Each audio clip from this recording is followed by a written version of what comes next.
8장 14절에서 17절까지의 말씀을 가지고 하나님의 영으로 인도함을 받는 생활이라는 제목으로 하나님의 은혜를 함께 나누도록 하겠습니다. 먼저 이 설교를 진행하기 전에 우리가 이제 이 세상의 좀 상대성 구조를 좀 살펴볼 필요가 있습니다. 이 세상은 사실은 빛과 어두움, 무와 유, 그러니까 없음과 있음, 선과 악, 남과 녀, 뭐 등등 하여튼 이 세상의 구조는 상대적으로 이루어져 있어요. 그래서 이 세상을 성령과 악령으로 이렇게 나눠서 본다면 성령과 악령은 대립 투쟁하고 있습니다. 그 가운데서 그럼 천국은 어떠냐? 오직 천국만이 하나님과 예수님과 성령님이 삼위일체 하나님으로 하나로 존재하시는 분입니다. 그래서 거기에는 절대적인 그러한 세계가 있지만 이 세계는 상대적인 세계입니다.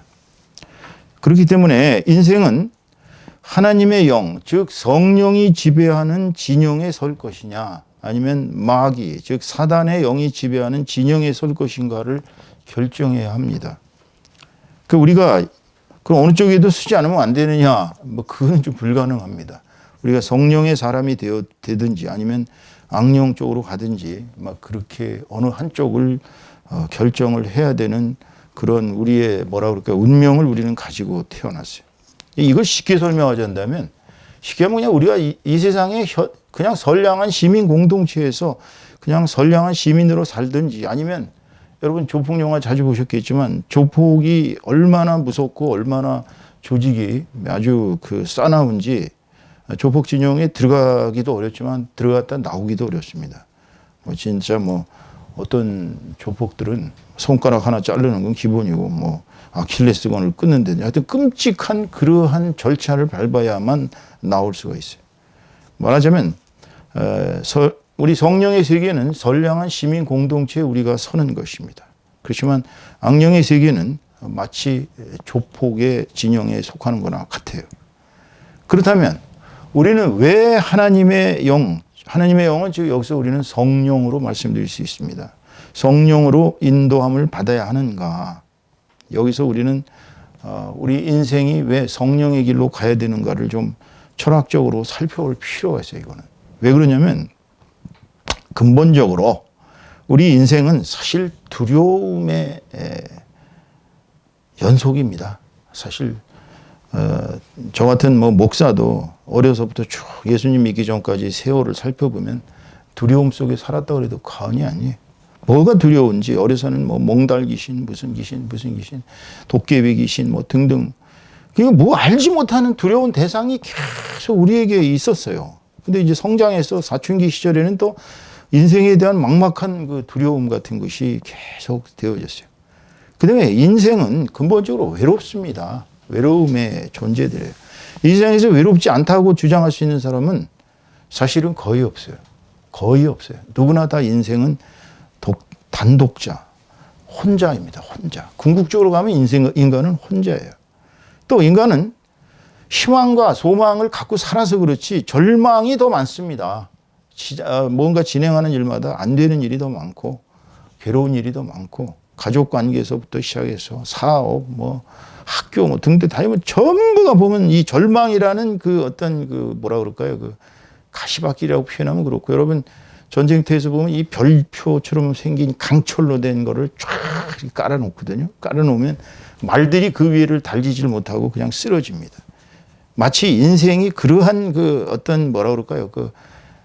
함정들이 요소에 있어요. 또 인생은 대단히 어떻게 본다면 무의미합니다.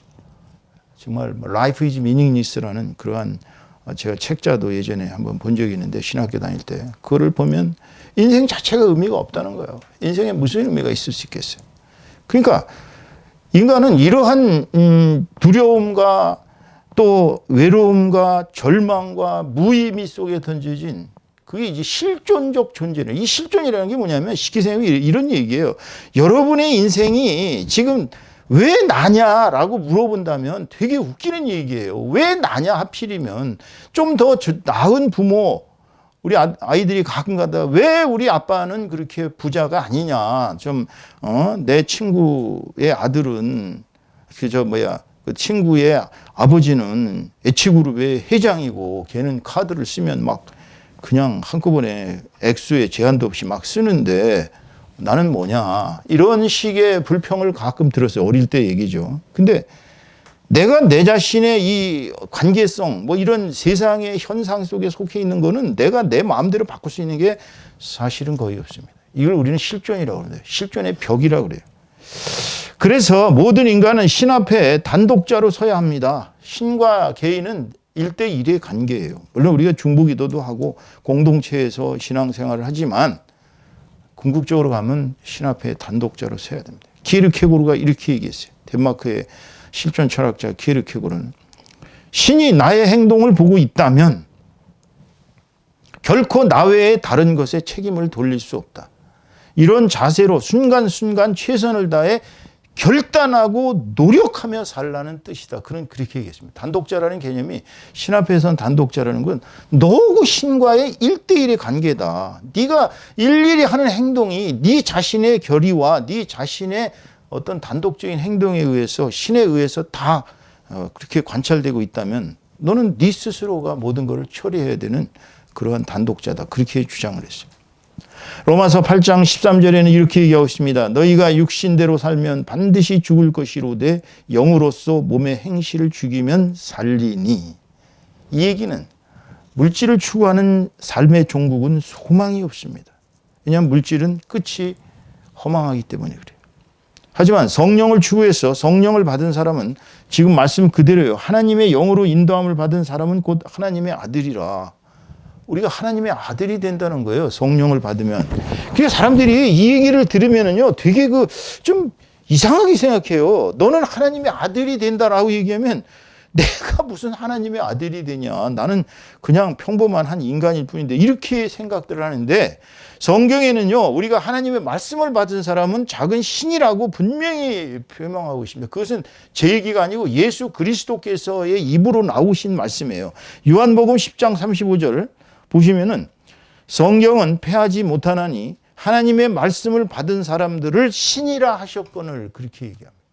그러니까 하나님의 말씀을 받으면 신이 된다는 거예요. 우리가 이 얘기는 무슨 얘기냐면 우리가 예수를 믿어서 예수의 영을 받은 사람, 즉 성령을 받은 사람은 그분의 말씀을 받은 사람은 우리가 인간의 경지를 초월해서 신의 경지로 올라간다는 얘기입니다. 그러니까 사람이 신이 되고 싶어서 얼마나들 노력했어요. 불로장생을 꿈꾸며 정말 인간이 신선이 되기 위해서 오만 노력들을 다했지만 사실은 이루어진 것은 하나도 없습니다. 그런데 오직 예수 믿고서만이 우리가 신의 경지에까지 올라가는 이런 놀라운 특권을 받은 거예요.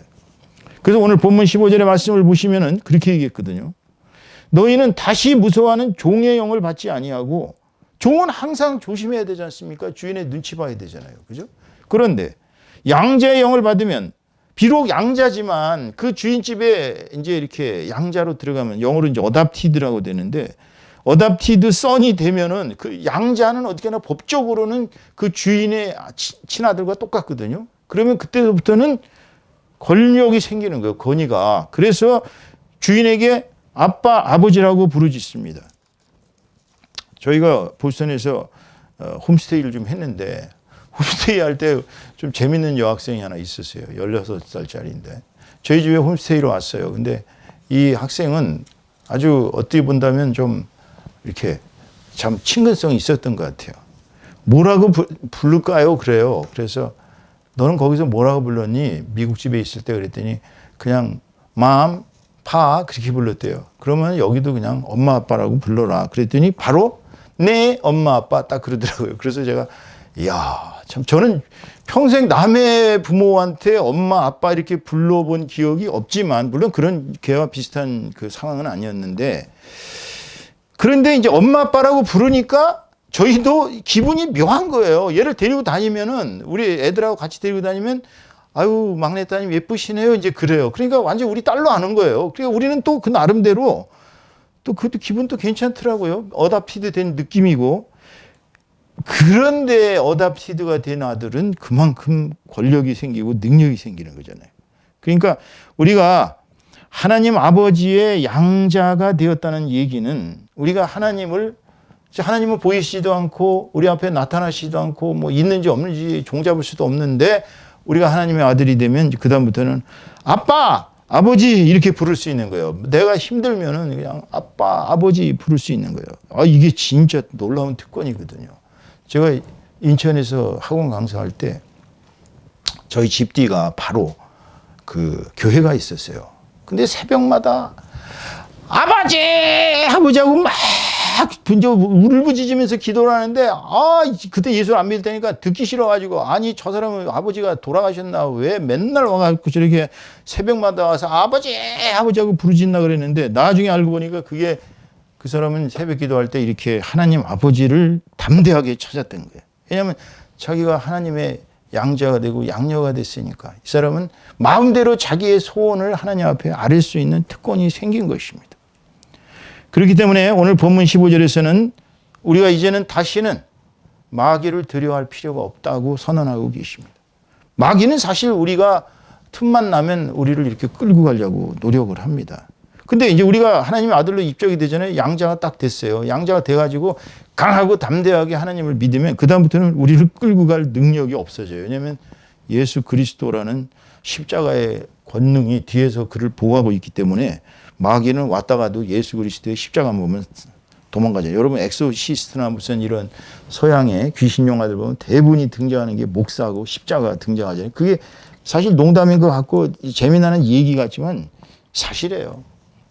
만왕의 왕, 모든 주의 주, 신중의 신, 예수 그리스도의 십자가의 권능이 나타났을 때는 여지없이 모든 귀신 세력들은 물러갑니다. 여러분 무당들이 얼마나 용해요. 그 시퍼런 작두 칼날 위에서 막 덩실덩실 춤을 춥니다. 사람으로서 못해요. 어떻게 그 시퍼런 작두 위에 가서 막 덩실덩실 춤을 추겠어요.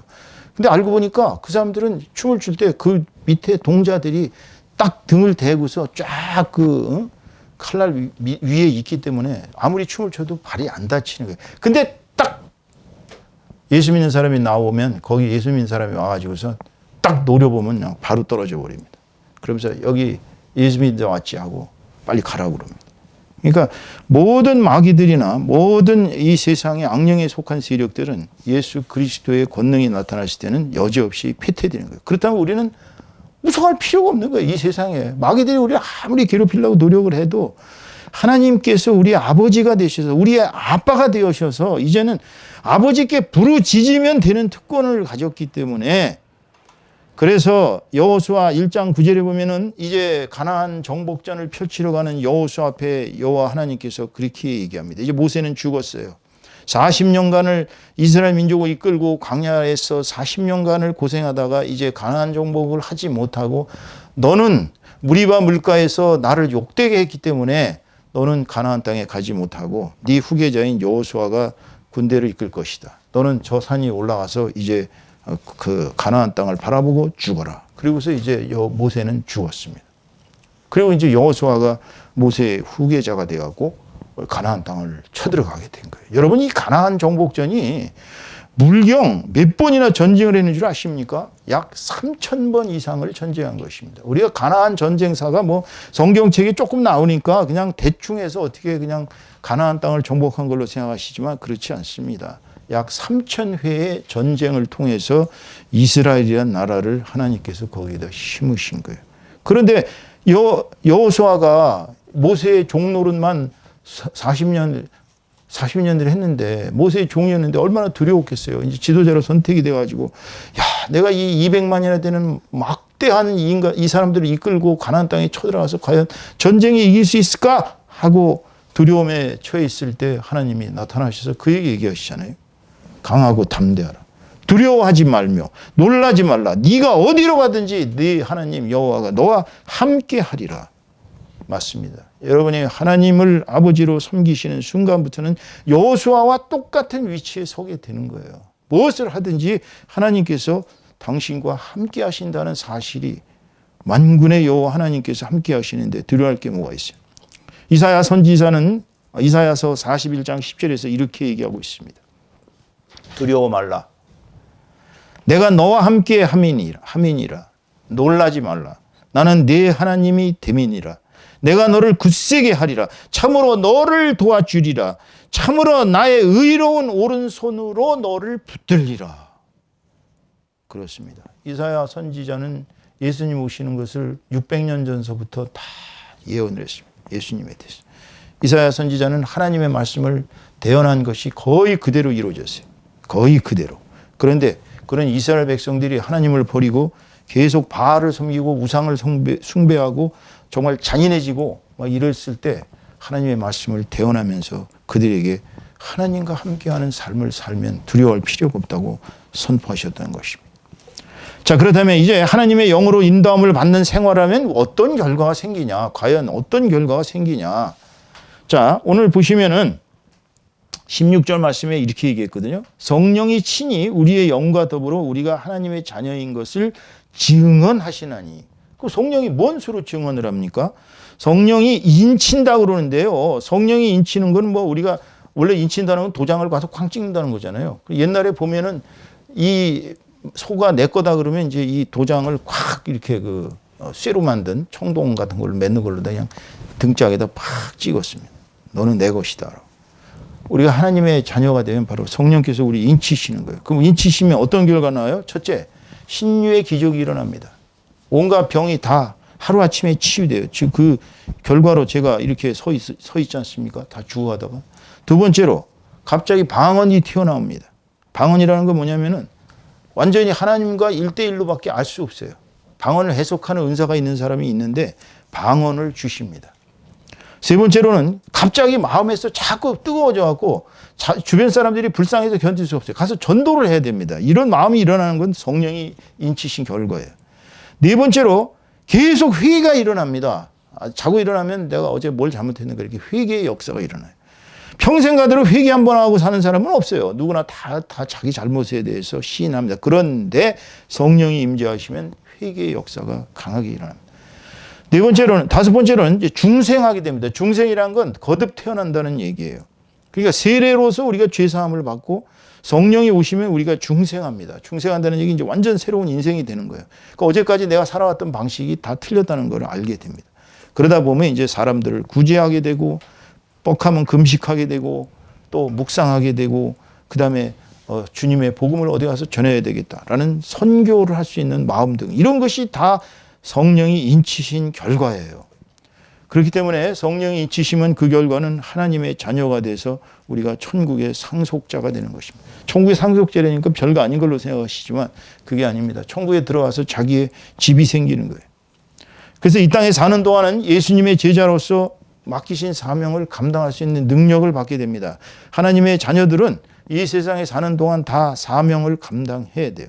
그런데 그 사명은 예수 그리스도의 고난에 참여하는 것입니다. 예수 그리스도께서 그냥 영광 받으신 거 아니거든요. 우리도 우리 사명을 다 감당할 때는 온갖 고난이 다 뒤따를 수 있어요. 그렇지만 그 고난을 등이 이겨낼 수 있는 힘을 주님께서 우리에게 주시는 것입니다. 그래서 보면 17절에 보시면은 자녀이면 또한 상속자 곧 하나님의 상속자요 그리스도와 함께한 상속자니 우리가 그와 함께 영광을 받기 위하여 고난도 함께 받아야 할 것이니라. 이렇게 말씀하시면서 궁극적으로 고난을 통해서 우리도 영광을 받게 된다고 말씀하고 계십니다. 결국은 우리가 사는 동안에 아무리 역경과 환난과 고통이 다가와도 우리의 삶을 마치고 천국에 가는 날 우리는 천국에서 영생의 면류관을 받게 되는 것이 바로 하나님의 자녀들의 특징입니다. 그렇다면 어떻게 해야 성령의 인도함으로 생활을 할 수 있을까요? 첫째, 예수 그리스도가 하나님의 아들이시오 이 땅에 오신 구세주이심을 확실하게 입술로 믿고 고백하시고 세례를 받아야 합니다. 그냥 세례 받으셨다 그러면 그거는 조금 문제가 있어요. 왜냐하면 예수님이 나의 구세주요 나의 하나님의 아버지의 아들이라는 걸 확실하게 믿으셔야 됩니다. 믿는 것이 중요합니다. 믿음이 없이는 구원받을 수가 없어요. 첫째는 믿음 세례입니다. 두 번째로는 성령을 달라고 간구를 하셔야 합니다. 성령을 달라고 간구하는 생활은요, 기도하는 생활이 될 수밖에 없어요. 매일 5분씩이라도 기도를 하셔야 합니다. 왜냐하면 기도를 하지 않고는 하나님께 다가갈 길이 없어요. 기도는 쉽게 얘기하면 휴대폰 하나님한테 하는 거나 똑같아요. 우리가 전화를 해야 부모님한테 연락을 할 수 있듯이 하나님도 기도를 해야 만날 수가 있어요. 하나님한테 기도하려면은 우리가 마음속에서 일어나는 모든 어려움, 근심, 걱정, 소원 이런 거를 뭐 전화 거는 거예요. 하나님한테 매일 5분이 됐든 10분이 됐든 뭐 1시간이 됐든 2시간이 됐든 어떤 사람은 뭐 하루 종일 하시는 분도 있는데 뭐 그렇게까지는 필요 없고 평상시에 매일매일 조금씩이라도 기도하는 생활을 하셔야 합니다. 세 번째로는 매일 말씀을 먹고 사는 생활을 해야 됩니다. 말씀은 예수님의 생명수예요. I am the water of life. 주님께서 그렇게 했어요. 나는 생명수다. 생명수라는 게 그럼 지금 예수님이 우리한테 물을 주십니까? 아니에요. 예수님의 말씀이 생명수예요. 또 나는 너희들은 내 살과 피를 마셔야 영생을 얻을 수 있다고 주님께서 얘기했어요. 그 살과 피가 뭐예요? 말씀이에요. 말씀. 여기 나와 있는 이 예수님의 말씀이 바로 예수님의 피와 살입니다. 이거를 말씀을 매일매일 읽으면서 말씀을 통해서 나의 십자가 미션이 뭔가 주님이 주신 미션이 뭔가를 그걸 수행하면서 살아가면 그 말씀이 역사한다니까요. 이 말씀의 힘이 무섭습니다. 이 말씀을 하나하나 외우시는 것이 사실은 제일 좋은 신앙생활이에요. 왜냐하면 말씀을 외우시잖아요. 외우면 나중에는 갑자기 팍팍팍 떠올라요. 그래서 그게 이제 자기 속에서 역사하게 돼요. 마지막으로 하나님의 영광을 위해서 미션을 수행하면서 살아가야 됩니다. 그러니까 우리가 살아도 주를 위하여 살고 죽어도 주를 위하여 죽나니 그러므로 사나 죽으나 우리가 주의 것이로다라는 로마서 14장 8절의 고백이 이 바울 사도의 고백이 우리의 고백이 됩니다. 우리는 이 땅에 태어난 것이 이유도 모르고 태어났습니다. 그렇지만 우리가 하나님의 영광을 위하여 살아갈 때 우리에게는 미션이 주어집니다. 그 미션은 우리를 위하여 사는 것이 아니에요. 가족만을 위해서 사는 것이 아닙니다. 주변을 다 잘되게 하는 예수 그리스도의 복음을 전하는 그러므로 우리가 주의 영광을 드러내는 길은 이러한 성령의 인도함을 받는 생활을 할 때에만 우리에게 영생의 생명이 주어지는 것입니다. 결론을 맺습니다. 나의 삶은 나의 것이 아닙니다. 사실 사람들은 자기 삶이 자기 것이라고 생각합니다. 하지만 나를 이 땅에 보내신 하나님 아버지께서 나를 명수를 정해 놓으신 거예요. 인간의 수명은 120이다라고 하나님께서 일단 정해 놓으셨지만 120을 넘게 사는 사람도 있고 뭐 60에 죽는 사람, 40에 죽는 사람, 30에 죽는 사람 수명은 정해져 있습니다. 그러나 내 수명은 하나님께서 주신 것이기 때문에 그 동안은 하나님 아버지의 생명을 내가 받아서 사는 거니까 하루 살 때 하루 단위로 살라. 제가 설교할 때 하루 단위로 살라가 제 설교 사상 가장 많은 700 거의 20회인가 지금 돌파했어요. 근데 저는 그냥 예수님의 말씀을 그냥 전할 뿐이거든요. 하루 단위로 살라. 오늘 일용할 양식을 주옵시고 그랬지 일평생 일용할 양식을 주옵시고 6개월간 일용할 양식을 그렇게 안 하거든요. 주님은 우리에게 하루 단위로 살라고 가르칩니다. 그러니까 하루하루 살아가는 그 매일의 삶을 하나님께 바치는 삶이 되어야 돼요. 하나님께 바친다 그래서 아무것도 안 하고 성경 읽고 그러라는 얘기가 아니고 열심히 내가 맡은 바 직분을 열심히 수행하면서 살 때 성령께서 우리를 인도하시고 그때는 결국은 그 궁극적인 최후는 우리가 하나님의 자녀로서 영생의 면류관을 얻게 되는 놀라운 축복을 받게 되는 것입니다. 저와 여러분 오늘 하나님의 영으로 인도함을 받는 생활을 하기로 결심하고 이것을 떠날 때 다음 날서부터 매일매일 주님의 성령이 여러분에게 임재하셔서 늘 주님의 보호와 사랑 가운데서 승리하시는 저와 여러분 다 되시기를 주님의 이름으로 축원합니다. 축원합니다.